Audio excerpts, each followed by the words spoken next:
And I yield back. I recognize the gentleman from Georgia, Mr. Carter, for his 5 minutes of questioning. Thank you, Mr. Chairman, and thank you for allowing me to wave on to this subcommittee. Mr. Secretary, I've been waiting for your return to Congress. Last time, we had some unfinished business. I want to shift gears a little bit, if that's okay. I appreciate my colleagues' concern about unaccompanied children. I share their concerns.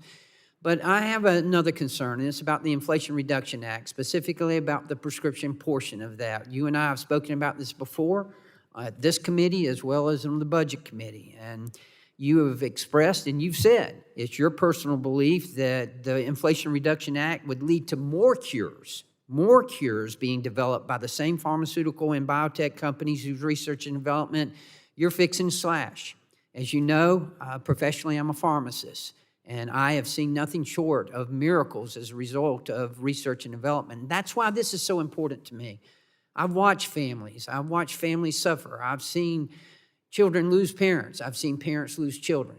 And it's very important to me that we continue with the research and development and the new drugs that I've witnessed in my career, drugs that have been nothing short of miracles. And yet, again, you maintained and said at the last time that I had the opportunity to ask you questions that you believe that the Inflation Reduction Act is going to result in more cures. Whereas researchers at the University of Chicago said that the IRA will eliminate up to 342 cures over the next 20 years. The biotech research firm Vital Transformation predicts that up to 139 drugs will not be developed over the next decade because of the IRA, and that up to 49 treatments currently on the market would not have existed had the IRA been in effect. Even the Congressional Budget Office, the CBO, our economists here in Congress, even they said that it's going to eliminate treatments and cures that would have otherwise been developed. We've already had drugs that have been pulled by pharmaceutical manufacturers as a result of this. And yeah, I know there's a pending lawsuit as well from some of the pharmaceutical manufacturers, and I'm sure you're aware of that. I know you are. I just have to ask you, Mr. Secretary, what makes you right and these other agencies wrong? I don't get it.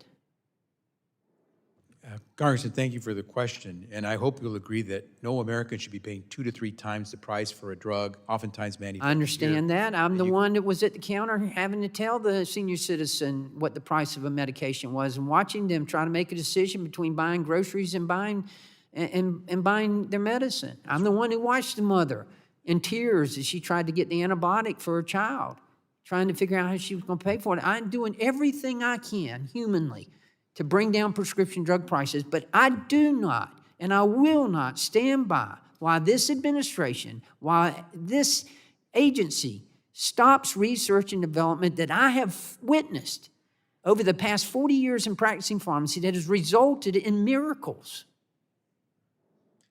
Congressman, my response would be that increased competition helps stimulate more production, more innovation, and the more we can lower prices, the more we're going to have that competition. And so if we're ever going to get those prices down of those drugs that cost us 2 or 3 times more than they cost in other parts of the world, it will be because we're able to negotiate to get good prices and encourage not only competition, but innovation. This is going to result, and you know as well as I do that you're missing. This is a swing and a miss. It's not, yeah, the pharmaceutical manufacturers need to do better, but you know that it's the middleman, you know that it's the PBM, the insurance companies that are doing this. Congressman, when you have people who today are paying $35 for their insulin instead of $100, $200, that's not a miss. That's a win. That's a win for the co-payments, but it's not going to bring down the price of the insulin. Well, we just saw that 3 other companies have agreed to do the same thing for with the copay. Yeah, and that's great Mr. news. Secretary, again, the CBO, all of the University of Chicago, all of these have said that this is going to result in fewer cures. What makes them wrong? Why are they wrong and you're right? Congress, we know that if you stimulate competition and innovation, you'll have better drugs at a better price. Do they know that? I'm sure they know that as well, but they are saying, and I'm just baffled by the fact that you're saying that you're right and everybody else is wrong. I was always taught. I'm not- Son, when Congressman, I'm not saying I'm right. when it seems like everybody else is wrong and you're the only ones who's right, you got to stop for a minute and think, it might not be everybody else. Congressman, I'm not saying I'm right. I'm implementing the law that Congress passed. I didn't say that. No. You all said that. No. But you continue to go this route in this administration. Again, I have to tell you, I didn't come up here for some egotistical trip. I came up here because I was the one on the other side of the counter. I was the one who had to tell the senior citizens. I was the one who had to tell the patient. I'm going to do something about that. But I'm not going to let this administration, I'm not going to let this agency stop research and development of miracle drugs that I've witnessed in my career. Thank you, Mr. Chairman, and I yield back.